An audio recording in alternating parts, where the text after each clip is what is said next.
Welcome to This Explainer.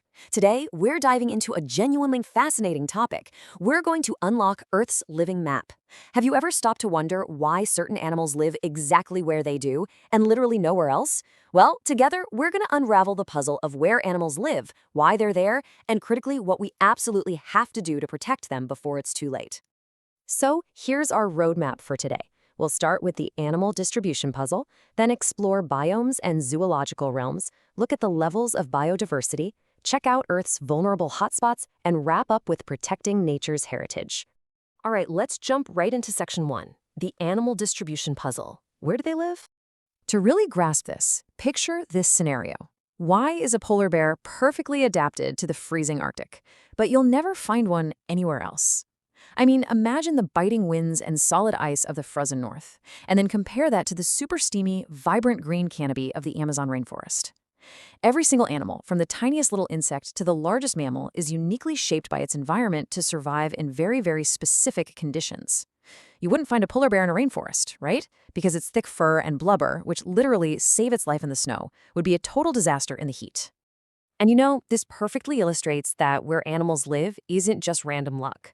It's actually a super complex mix of a few key factors. We're talking climate, like temperature and rainfall. We've got geography, which creates massive physical barriers like towering mountains or huge oceans. Then there's evolutionary history, how land masses have slowly shifted over millions of years. Add in biotic factors like competing for food, a species' own ability to spread out, and, of course, modern human activities like deforestation. All these puzzle pieces work together to place animals exactly where they are right now. Moving right along to Section 2, Biomes and Zoological Realms, Earth's Neighborhoods. First up, let's talk about biomes. A biome is essentially a large natural community of plants and animals living in a specific area, and it's mostly defined by a shared climate. Think of biomes like different neighborhoods in a massive global city. You've got the steamy tropical rainforest neighborhood, the dry desert neighborhood, the freezing tundra neighborhood. It's the current rainfall and temperature that really determine who can comfortably live there. Now, on the flip side, we have zoogeographical realms. These are giant animal-themed regions that reflect deep evolutionary histories and how creatures spread out over millions of years. Unlike biomes, these realms like the Neotropical realm in South America or the Australasian realm are shaped by ancient continental drift and isolation. That's exactly why Australia has such unique residents like kangaroos and koalas. They evolved totally isolated from the rest of the world for millions of years. If you ever get these two mixed up, just remember this handy comparison.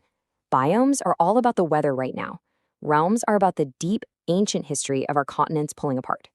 You can have a tropical rainforest biome in both Africa and South America because the weather is the same, but they belong to totally different realms because their evolutionary histories are completely different. Make sense?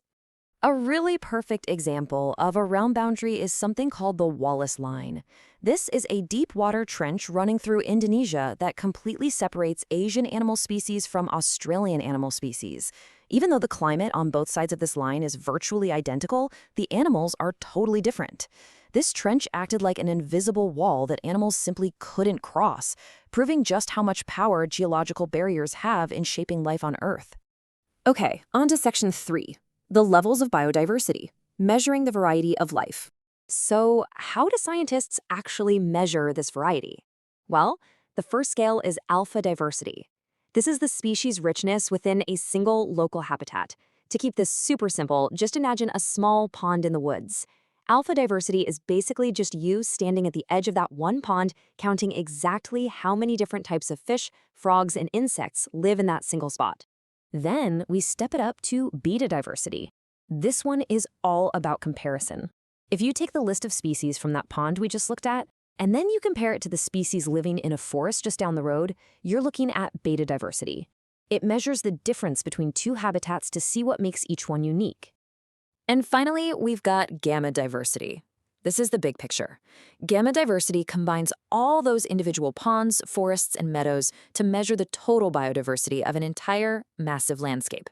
If you wanted to know the total number of species living across an entire mountain range, you'd be looking for the gamma diversity. Which brings us to Section 4, Earth's vulnerable hotspots, rich but threatened. With a grasp on how we measure life, we really need to look at the most biologically rich, yet most threatened areas on the planet, known as biodiversity hotspots. These are regions absolutely packed with endemic species. Endemic just means plants and animals that are found nowhere else in the world. Places like the Western Ghats in India or the Eastern Himalayas are unbelievable treasure troves of unique life. But to be called a hotspot, this incredible richness also has to be facing severe threats to its habitat, usually from stuff like deforestation and urbanization. And here is a pretty shocking number to keep in mind: 70%. To officially be classified as a biodiversity hotspot, a region must have already, devastatingly, lost at least 70% of its original natural habitat. That's huge. This single number tells us that conservation in these areas isn't just a nice idea, it's an absolute global emergency. So why does saving these hotspots matter so much to you and me? Well, it's often said that biodiversity underpins the stability and resilience of ecosystems, and that these services aren't just luxuries, they're fundamental to human survival. We aren't just saving animals because they're cute or fascinating. We rely heavily on this giant web of life for clean drinking water, to regulate our climate, to ensure we have food, and even for the natural compounds we need for groundbreaking medicines. It's all connected. Let's move into our final part, Section 5, Protecting Nature's Heritage, the Role of the IUCN. Given all these massive threats we've talked about, we need a unified global response. The organization leading that charge is the IUCN, which stands for the International Union for Conservation of Nature. Founded way back in 1948, the IUCN brings together governments, leading scientists, and indigenous peoples to develop really sound policies and guide the most critical conservation efforts around the world. One of the IUCN's most famous and effective tools is the Red List of Threatened Species. It organizes species vulnerability into a really clean, universally recognized hierarchy. It ranges from least concern up through vulnerable and endangered, all the way to the tragic extinct. Having this broad, clear structure means that scientists and governments everywhere are speaking the exact same language. We know without a doubt who needs our help the absolute most. Honestly, the importance of this list cannot be overstated. By categorizing these risks so clearly, the Red List forces action. It helps prioritize where limited conservation funding should actually go. It pushes governments to create laws to protect vulnerable species. And maybe most importantly, it raises massive public awareness, basically sounding the alarm before it's too late to reverse the damage.